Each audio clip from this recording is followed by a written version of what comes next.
વિસાવદરની જનતાએ અને મોરબીની જનતાએ કેટલાય પડકારો સાંભળે સહન કરીને તમને મત આપ્યા છે. ચેલેન્જો મારવી હોય તો કાંતિભાઈ અમૃતિયા અને ગોપાલ ઇટાલિયાને હું અહીંથી ખુલ્લા મંચ ઉપરથી કહું છું કે પ્રજાના પ્રશ્નો સોલ્વ કરવાની ચેલેન્જ આપો.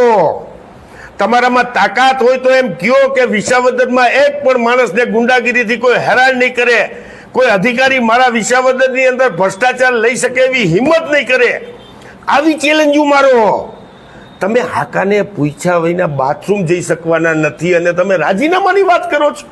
તમને પ્રજાએ મત આપ્યા છે પ્રશ્નો સોલ્વ કરવા માટે.